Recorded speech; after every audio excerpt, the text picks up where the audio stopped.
Hello and welcome to the show. I'm Blake Oliver, CPA. And I'm David Leary, not a CPA. But you know what, David? You do really good accounting. I just want to say I'm always impressed when I go into QuickBooks and I look at the work you've done. It's just behind. That's the problem. And actually, to be honest, you know why it gets behind is apps. Apps. Tell me more. Because you got to you connect an app and then if you don't take the time to go configure and connect all the pipes to that app perfectly, so then you just kind of have stuff sitting in limbo. You're like, I know these are in the bank feed because I haven't configured that app to send the transactions over so the bank feed will match them. I hear you. I deal with this with my the Gusto integration into Xero. I've got to make sure that journal entry syncs in as a bill properly, and sometimes it doesn't. I got to go in and get that to sync. I mean, that's the era we live in. But hey, it's better than making it manually, right? Yeah, I have not. OnPay is great. Once you set it, it's you just set it, forget it. So OnPay is never the issue. But when you try out new apps, which I'm always constantly doing, which is probably the worst. I don't know. I have mixed opinions on this. Some piece of me says don't use anybody else's apps or outsource our bookkeeping. But I feel like I have to use these different apps and do the bookkeeping so you and I can stay in the weeds. We have to understand how this stuff works. But I understand how frustrating it is, or how it's constant pipe massaging. Yeah, we cannot outsource our own accounting and bookkeeping. Otherwise, we'll lose touch with the tools. And, that's why I love running the payroll and reconciling the books. And last week, I went to a user conference for a payroll company. I went to Gusto Next, Gusto's annual get-together for accountants. About 100 accounting partners came to Gusto's headquarters in San Francisco. They have a beautiful office on, I believe it's Pier 70, over near the port on the Embarcadero. And it's in an old submarine factory. So there's still cranes hanging from the ceiling that the submarines used to hang from. And they've built the office out inside of this old structure. And they built that, right? If I remember correctly, they just finished it and just opened it, right? And then COVID hit. Yes. Right? It never got full attendance. And it was a great place to have their user conference because a lot of people are still working from home. And actually, one of the issues that I discussed with some of the Gusto people there is this: they're doing a return to the office policy at Gusto. They're going to start requiring employees to come in 2 days a week to that office, and they're getting a lot of resistance.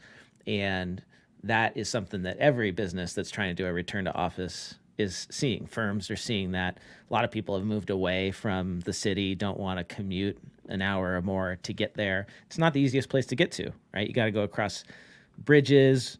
You got to take public transit. So it's a real challenge for them. And it'll be interesting to see what happens because, hey, they're an HR business. That's what they do, right? So we'll see what happens. But the thing I wanted to talk to you about, David, the most interesting thing that I saw at Gusto Next was a new feature that they have released. It is, get this, a spreadsheet view of your payroll. So yes. Instead of going through running payroll like it's a type form or a wizard, you can actually switch views and you can see all the employees as rows. And you can see all their different hours and stuff as an interactive spreadsheet embedded in the application. And the accountants in attendance loved it. And it reminded me of you, David. It made me think of you because you have said to me, I don't know if you said it on the show or in person. I've told developers I've consulted with for years when they're like, what about this for the accounting UI? I'm like, the greatest accounting UI ever is Excel. Make it be like Excel so they can hit the tab key, hit the enter key, type with their 10 key, and just burn through it. Yeah, so it's great to see Gusto listening to their accounting partners and building that. Every app should have a spreadsheet view. You can have that simplified view for the non-spreadsheet users, and you can have the spreadsheet view for the people who need to see all that data in one place. Spreadsheets are powerful. They're great. There's a reason that they are the killer app of computers and still are. So And I'm glad you mentioned Typeform because I think that's the epitome of what accountants don't want. Right. Here's one field, and then you don't get to give it to them like a tax form. Show an accountant all the fields at once on one screen. They'll fill them in. It's their nature. They'll fill them in. Yeah. Just give, but let them see the field that's coming up next. Like don't like. Well, it's just it's great to see. Like, it goes against all the sexy one-screen modern UIs, but it's super efficient when you can just hit tab and go to the next field. And that's what we want. And you know what's going to end up making this all work is AI. I did a webinar on Tuesday where I interviewed Jason Statz all about AI and productivity for accountants. And he said something that stuck with me. I'm paraphrasing here, but it was something like, we have reached peak UX, peak UI, peak user interface. There will never be more bells and whistles in a user interface than there is today. And that's because conversational AI, chatbots, are going to end up eliminating a lot of the user interface, because we'll simply be able to tell the bot what we want it to do, and then it'll go and put all that into the database, into that spreadsheet, that table view for us. So users who are not needing to access the spreadsheet type of view or the database directly will simply chat with a bot that will do it for them.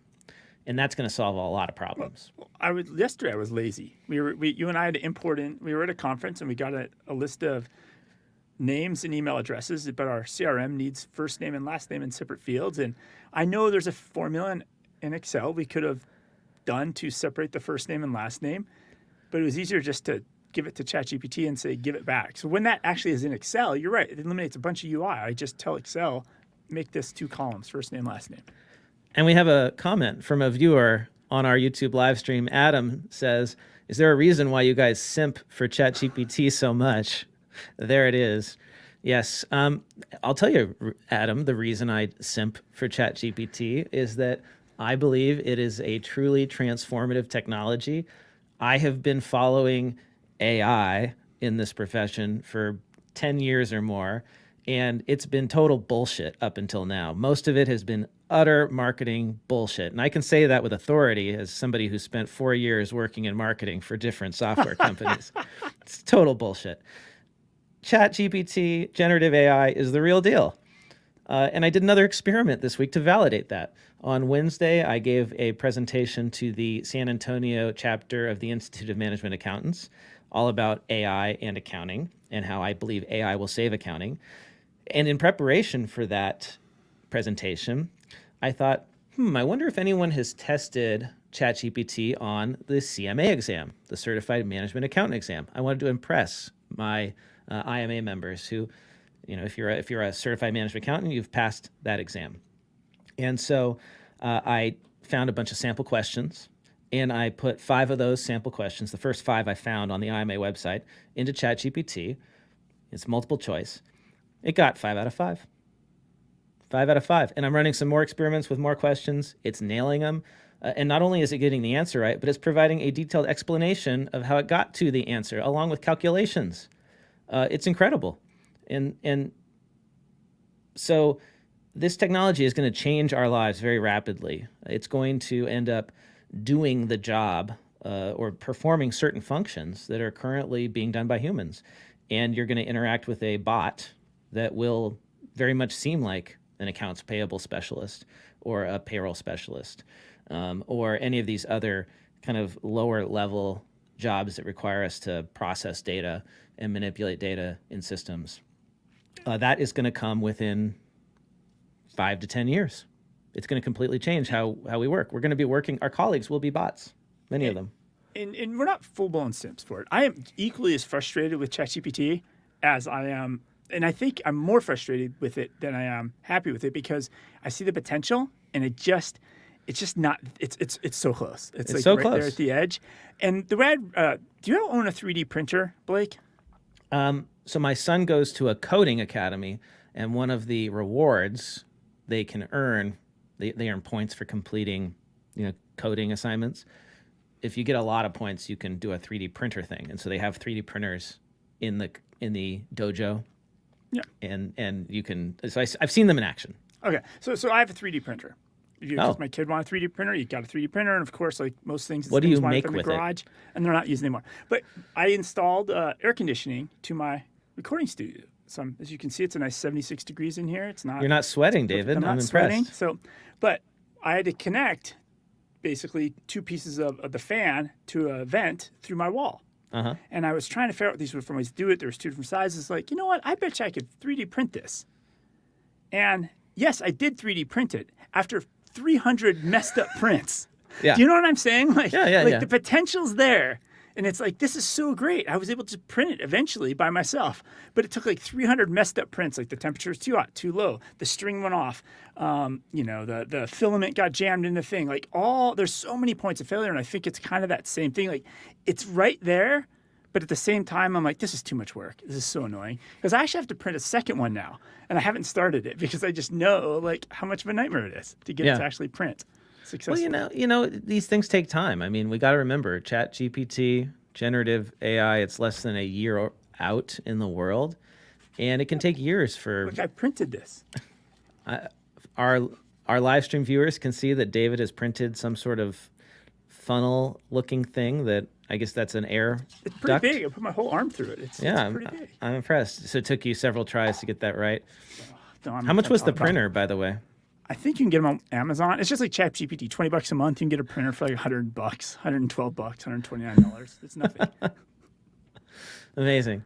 Well, David, that's my story about being in San Francisco at Gusto Next. Cool features. Oh, I should mention that I got an interview with Liz Wilkie, the chief economist at Gusto, and we talked all about rising interest rates. We talked about her new podcast, Gustonomics, which everyone should check out.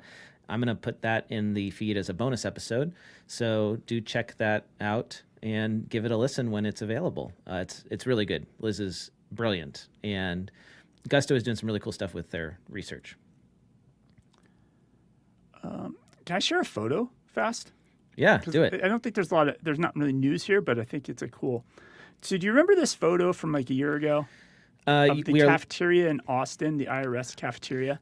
Yeah, we're looking at the picture of the cafeteria. It's massive. I mean, it's so big that there's supporting columns in the picture. It's pallets and pallets of paperwork. Yep. File folders stacked 3-4 levels high. And Well, the that whole guy, that's his full. shoulders. So they're as high as your shoulder. Mm-hmm. Height, right? Just packed. And this is from June 2022. Well, if I scroll down a little bit, look what it is. This is the picture from April, the same cafeteria. There's IRS agents dining in the Eating cafeteria. lunch at tables. I mean, we've talked about the progress the IRS has made, so we don't have to read that from the article. But the fact that these two photos now exist is amazing. It's proof. Like, it's amazing to make it one of those memes. You know those memes like how it was and now? I don't know any of these cool memes, but I've seen them. Then and now, you know those then and now memes? The IRS should lean into this marketing. But congratulations, should. IRS. It's pretty amazing that you I'm have your impressed. cafeteria back. Well, my top story for this week is a study by the National Association of Tax Professionals, the NATP, that found that tax pros have hiked their fees by more than 20%.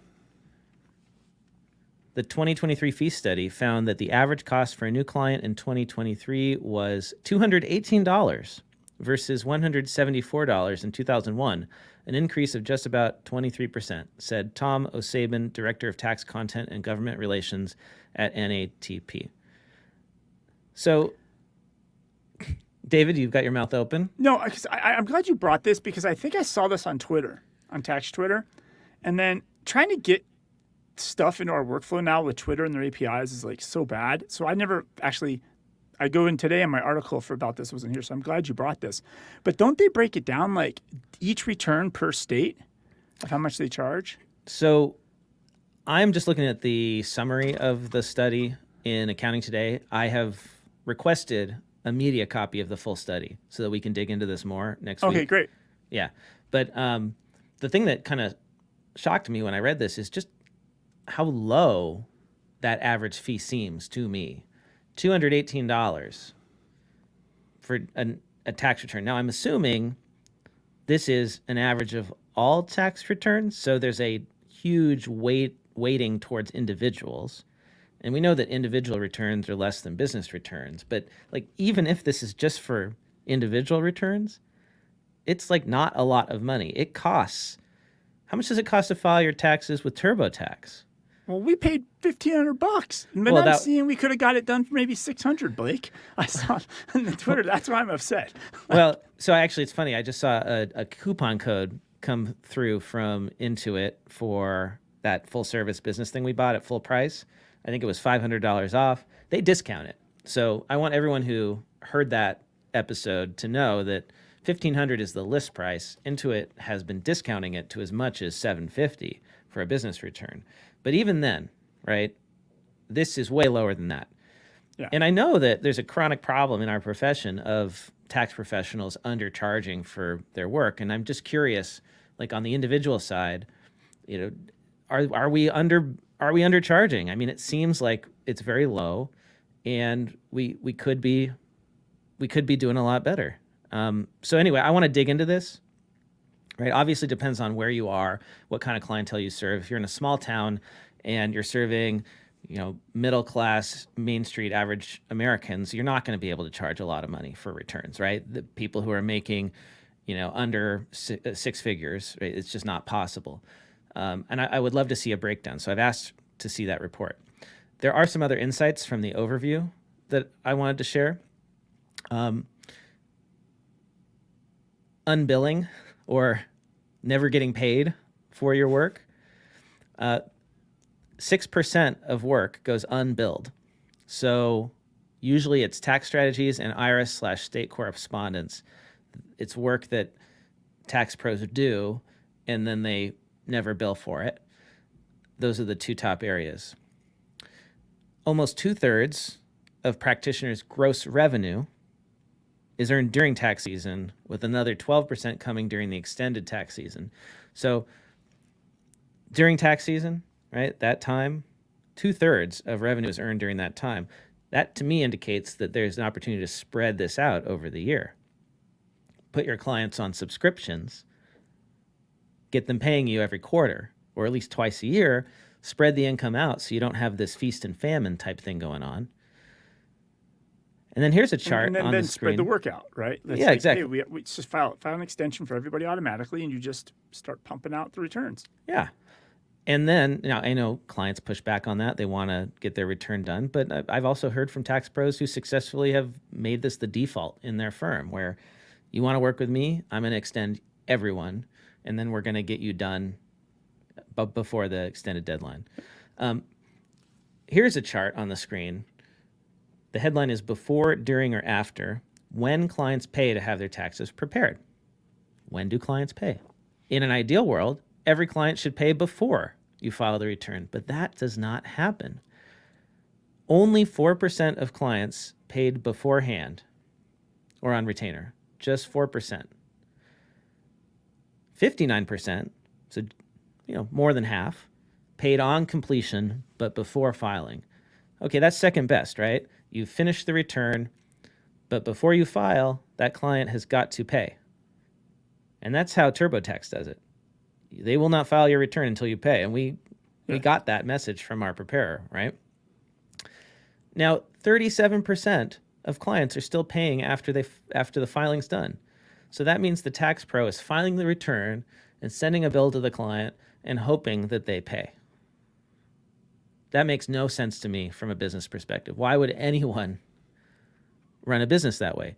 Do you as a tax pro do that with everything that you buy? If you place an order for furniture, you're at least putting down a substantial deposit before it gets delivered. You're not paying after At the end of the day, they've somebody delivered. could still come and take the furniture or repo the car, but like once the return's filed, like you have no recourse over that other than not taking them as a client. Yeah. So I thought those were good insights. So basically, going back to the coupon you got. Yeah. So you said Intuit sent a $500 coupon. Yeah. Is that a coupon like, hey, if we pay for next year, we get $500 off if we book now? Is that one of those type of coupons? It was if we filed by the end of the month. So folks who are maybe waiting for that October deadline, right? It's incentivizing people to get the work in. Get it done now. And get it done now so that it's not all compressed for the TurboTax people in September, in October. And firms could do the same thing. You could offer a discount to your clients who get you their documents sooner rather than later. So if you're really speedy, get me your documents in January, get me everything you need. You get a significant discount. And I think discounts work really well as opposed to penalties, but I've seen both being used. But incentivize people to save money. Otherwise, what incentive do they have really to get the documents to you? And that's the problem that everyone complains about. My clients don't get me the documents in time. That's why I have this workload compression. I mean, there's things we could be doing to incentivize them. Huh. If you ask me. ChatGPT is going to solve that problem, getting the documents. It can go bug them for us, right? That's the dream. What else you got, David? What else do we got? So we just talked about taxes. Did you see this is in Phoenix, the IRS agent who accidentally killed the other IRS agent at the gun range, the shooting range? I saw that this morning. I couldn't believe this when I saw it. It was here in Phoenix. Yep. It was during a routine interagency exercise at a federal prison's gun range. The agent was taken to a nearby medical center but did not survive. The name of the agent has not been released, and the circumstances surrounding the shooting are under investigation by the FBI's Phoenix field office. No other injuries were reported. And the bigger issue with this is that just the optics, right? Because then all the 87,000 memes about 87,000 IRS agents with guns coming to your door, and then this is the headline. Look, they really do have guns, and they're shooting each other. It's just not a good look for the IRS to have this unfortunate accident, unfortunate timing. And I think the one website I saw, there was a link to an Officer Down memorial page. There's only been like 4 or 5 deaths ever in the history of the IRS agents. Oh, due to due to 3 of them were car accidents, I think. Wow. Like in active duty. So this might be what a terrible situation. Yeah, it's just not in the headline. It just doesn't help for all the people that are paranoid about the IRS having guns. This sure reinforces those arguments. Unfortunately, it's just bad. It's a shame. Well, speaking of bad optics, did you see that Sam Bankman-Fried has been sent to jail? Yeah. A judge revoked his bail, so he was under house arrest. This is the founder of FTX, who was put under house arrest and is under criminal investigation. Well, he's been charged criminally for running a massive fraud on his cryptocurrency exchange. And he was apparently trying to influence witnesses, including by giving documents to reporters. He gave documents to reporters that made his ex-girlfriend look bad, who was also an executive at FTX. And you do that, and the judge is not going to look kindly upon you and sent him to federal jail. It's good. Yeah. But at some level, he's just clueless. I don't know how else to say it. And what's amazing is how can somebody who operated the way he did just give people money like this? I guess Americans just get blinded by greed. At the end of the day, and it's an opportunity to get rich, and people just go for it. I saw another stat this week that stuck out to me. 60% of accountants relate. I'm going to start that again. 60% of accountants rate their job fulfillment at C or lower. This was discovered in a survey commissioned by Flowcast, my former employer. The survey revealed that many accountants lack I cannot speak today. The study revealed that many accountants lack fulfillment in their jobs and desire financial transformation in their organizations. It was conducted in partnership with the University of Georgia Consumer Analytics Program and gathered insights from 284 accounting and finance professionals. Key findings include that 42% of accountants are not completely confident in their work, 60% rate their fulfillment in their job as a C or lower, and they want to be more strategic partners and have a greater impact on their organizations. They want to have better technology, and the survey also highlighted the need for financial transformation in companies, with 70% of accountants stating their company is in strong need of it. I think that headline, though, all right, so flip this around. So that means 40% of accountants have satisfaction B or higher. Right. So, which I think, I don't know, I'm trying to think of like in a bell curve. Like this feels like it's just an average survey. Like I don't know if it's really as bad as maybe the headline feels like it's bad. Obviously there's room for improvement. We all know it's slightly bad. I don't know. I just feel like I would hope that most accountants would be happy in their jobs, right? We want that, yes. Yeah. This doesn't surprise me based on reading online forums like Reddit, which, the happy accountant is a rare accountant on Reddit. But I always thought that was an anomaly, that it was just unhappy people on these forums. But it seems like there's actually quite a few accountants who are, not happy in their jobs. But maybe that's also just like a personality thing. Like maybe a C isn't that bad. I don't know. We need to investigate it more. What else? Do you want to talk about the BDO stock and options thing? Yeah, that was big news. So BDO, top 10 accounting firm BDO, they've borrowed $1.3 billion from Apollo Global Management, and they're going to use that money to create an employee stock ownership plan. So I guess it's for BDO US. So It's about 10,000 participating employees. Apparently the US has about 11,000 employees, so somewhere in there. Now BDO overall has 111,000 employees. So this is just the US division of BDO. So they're using the money, and this follows BDO converting to a corporation. Yep. So like BDO is no longer a partnership. They are converting to a corporation, and they're using this money to buy out a good chunk of the partner equity. So partners are getting paid out now, and they're creating this employee stock option plan. And I believe employees will earn 10% of their salary each year in terms of stock options. So it wasn't clear to me if this is every employee or just some. That's why I went and looked up the number of employees, is because when I said only 10,000 participating, that doesn't make any sense. And then I went and looked. I was like, oh, there's about 11,000. So it sounds like maybe everybody in the U.S. That's pretty close. So this is really interesting. Think about that. Like you start work at BDO, and you are earning equity in the form of options that you can buy into every year. You don't have to wait to be a partner. You don't have to go to a tech company, and you've talked about this. The partnership model, it's different. But I actually was thinking about this a lot. I mean, you've worked for startups. I've worked for startups. Usually what goes along with these options? A cliff. Yes. Right? And a lot of times, sometimes it's 3 years, sometimes it's 4 years. You got to work 4 years before you actually get these options, right? Or before you vest in these options. And I was kind of thinking about this. So what if these firms switch to this options model? They start giving people options, but you have a 4-year cliff. You can't even earn them for 3 years or 4 years. So instead of people like burning out in 2 years and just leaving, now you're going to be burned out after 2 years, but then you have these golden handcuffs. You can't leave because you haven't invested yet to cash out your vesting. Is it just going to like just shift when people burn out a little longer?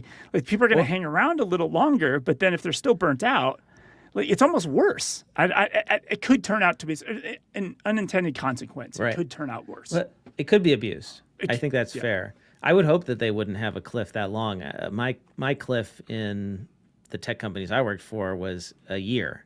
So I had to work for at least a year to get any, and then they vested every month. A lot of people do each month. Over the course of 4 or 5 years that I was granted that block of stock options. Now, the problem in a lot of tech companies is that the employees don't exercise their options as they earn them.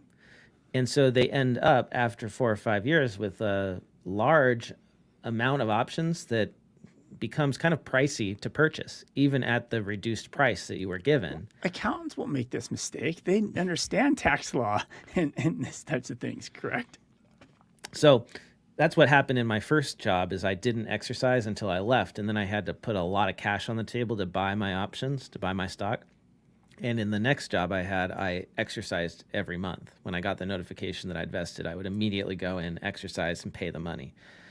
So I hope people do that. If they don't, then this is not going to help them. I've seen so it's just but in spirit, it's better. It's a step in the right direction. It's just I want to say people have to be careful about the options. This is what we've been talking about. This is great. Like if this works out and employees truly do get equity now and can earn it, like this will give BDO, I think, a big advantage over other firms that are saying, oh, yeah, you can make partner and then, then you get equity, but that's like 10, 15 years down the road. Like BDO is saying, no, you can start earning equity right now. It's the way to go. You want to compete. So we'll see if other firms do this too. I mean, the partnership model could be on its way out below the big four. Yeah, or there's a lot of people are going to have that that C-suite style model, right? So I think it's my turn. What do I got? We got so much to talk about this week. Because last week we talked with Jen Kreider of the Pennsylvania Institute of CPAs, and we had a great time talking with her, but we didn't cover our regular news. Well, could we review for a second that? Yeah, sure. All right, so one of the big things we talked about last week was the announcement from NASBA and AICPA and their ELE program, the Experience, Learn, Earn, their partnership with Tulane, right? So you can work at a firm, take classes online at a reduced cost, like $150. Well, I don't know if they have a price, but I think they're trying to keep it under $5,000. Yeah. To get your fifth year. So I'm a little confused on this because make sure my interpretation of the last 3, 4, 5 years is correct. They've continually hammered, both NASBA and AICPA, that they have no data about the 150-hour rule being an issue. And I think they've always said, we survey students. It's not a barrier. Over and over again, that has been the message we've seen. Is this correct observation by me? Say that again. Over the last few years, the messaging we've gotten from NASBA and AICPA is the 150-hour rule is not a barrier. And we talk to students. We have no survey data. It's not a barrier. The students are not saying it's a barrier. Yes, they would tell us that, or tell us, the public, that. Right. So if that's true, why would they implement this program unless they have some data telling them it's something else now? Because I'm sure this didn't spin up in the last 3 weeks.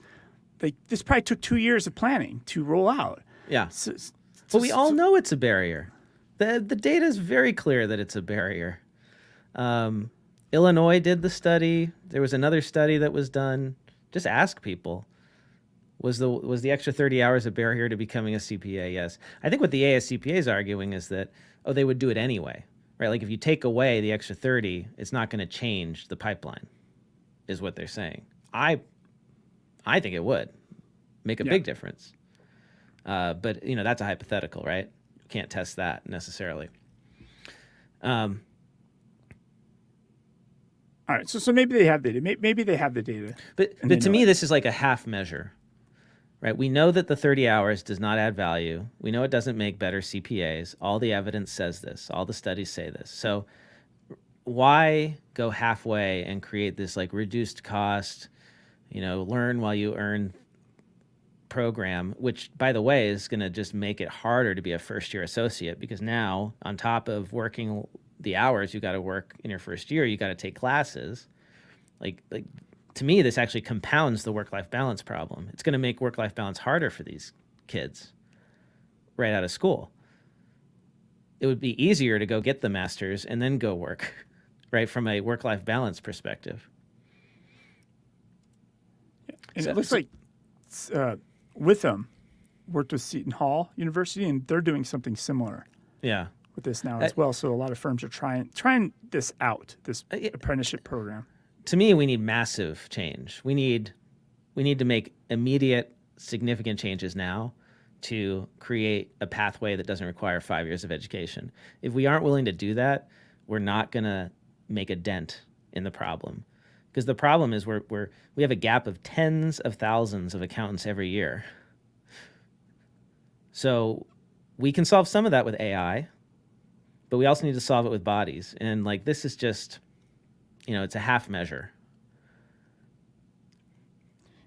Accounting Web had an article, and I couldn't get into the numbers because I need to understand all the abbreviations, which is a little difficult. I need to digest it more. But the title of the article is Accountancy Membership Grows, but Student Numbers Fall. So this is not a unique to U.S. market 150-hour rule. It's kind of everywhere. Yeah. But I have to relook at this article because there's too many abbreviations, and I have to get a map as I digest these graphs. Something I saw, just if we can pivot to tech news, and AI, since we're AI simps, something that I saw that I really liked in real life was I was going through Amazon looking for something to buy, and at the top of the reviews section, there was a summary of the reviews saying, like, in general, people agree. I was looking for a swim cap. I've gotten into swimming recently, the heat, Arizona. Do I have to say more? And, I want to go a little faster in the water, right? I'm starting to figure this thing out. So I'm looking for a swim cap, but I have a giant head, like it's way too big. Like normal hats don't fit me. I have to buy special hats. I could 3D print you a swim cap, I bet. Yeah.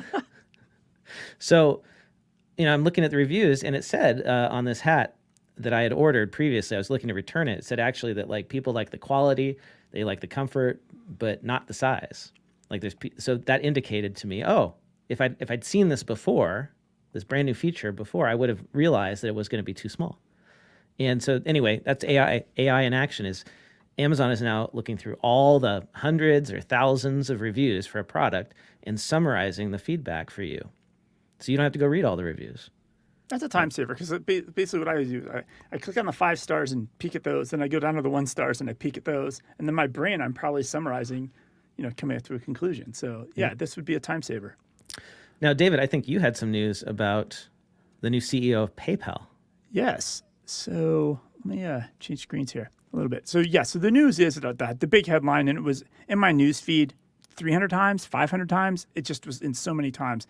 Essentially, Alex Chris, who he has been 20-year veteran of Intuit. He essentially, I want to say since 2017, he's been leading the QuickBooks side, the small business division, whatever, a year and a half they rename whatever that division is, but it's the non-TurboTax side of the business, right? Mm-hmm. He drove the MailChimp acquisition, et cetera. He has now been announced he's going to be the new CEO of PayPal. And so when I saw that headline, I was like, wait a minute, this is history repeating itself. So I'm going to share something here. And I'm going to tie some stuff together with some people before I share the screen. So a couple different people. So Bill Campbell was Intuit CEO from 94 to 1998, right? He was one of the first CEOs. And then he returned to be a temp CEO in 1999, right before Steve Bennett came, who was there till 2007. Then Brad Smith, that was the Brad Smith era, 2007 on. But in there you had Bill Harris. So Bill Harris was the president of ChipSoft, right? 1999 to 1994. But then Intuit went public, merged in with Intuit. That's TurboTax. So he went through this merger.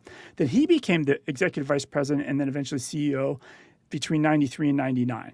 And then he basically started the launch of Quicken.com and the move to online services and internet services, right? He started that thing.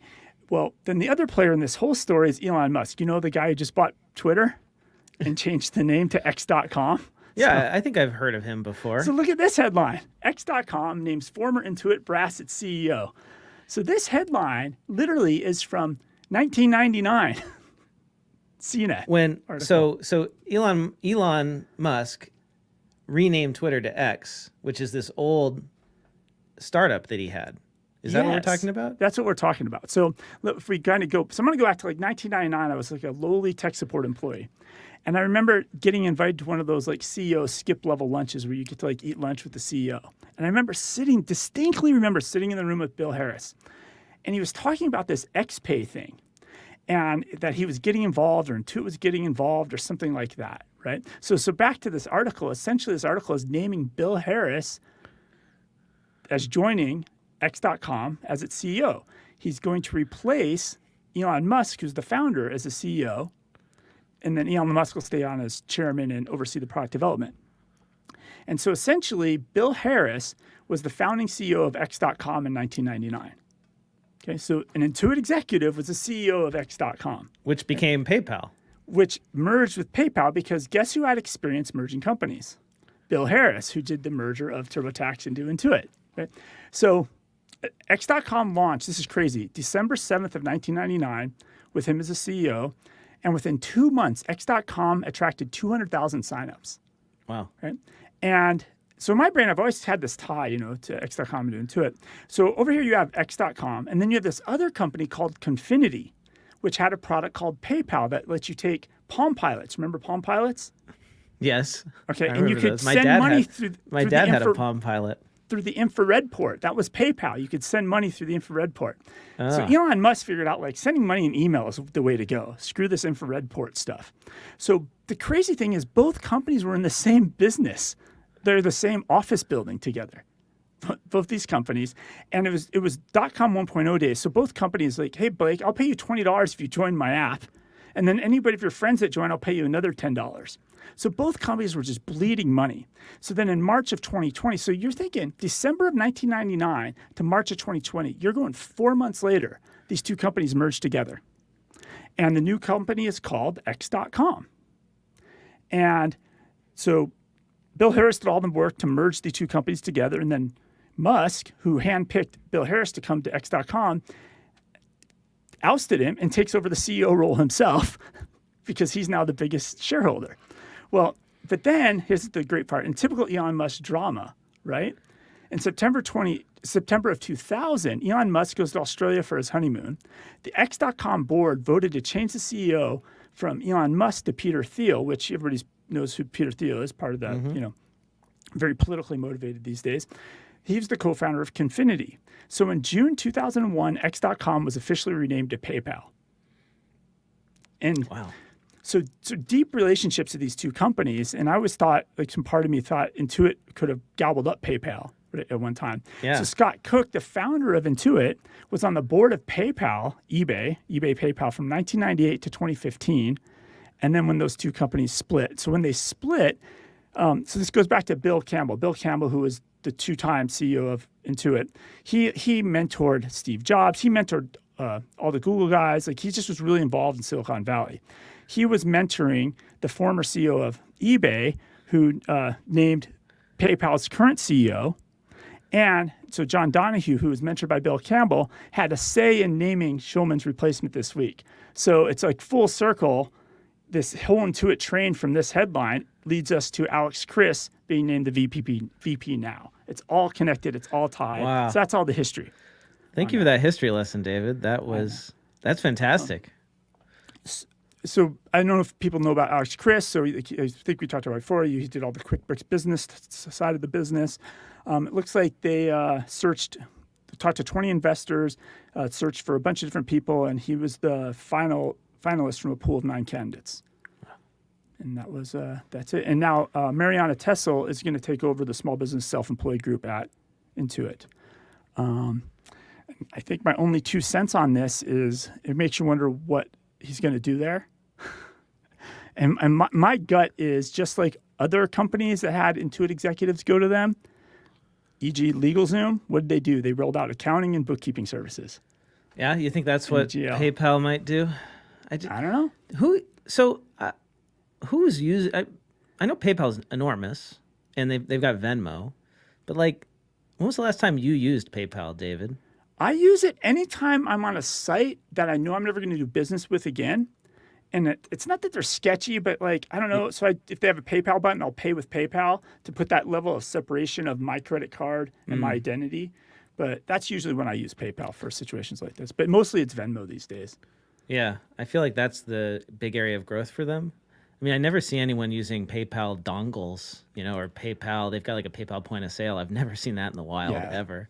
Those are so, and it could be because like I know Alex Chris, he was very big on self-employed, maybe overly zealous about it, possibly at Intuit, the QuickBooks Self-Employed. But in the last 2 years, the QuickBooks Group launched their own Venmo, PayPal, small businessy thing, kind of in a way like reminds you of the new Expensify, this kind of super app chat, send money type thing, right? I think it was, it might actually just be called QuickBooks Money. It might be, which is crazy because I think the bank account's called QuickBooks. I don't know, but it might be called QuickBooks Money. So I think, he's been keen to this idea of payments in a app or something. And what also tells me, I always thought he'd be in line for CEO of Intuit, which tells me maybe investors in the board are super happy with Sasan, and Sasan must not have any future plans to go anywhere anytime soon with Intuit. But it'll be a ride, and it'll be interesting to see, what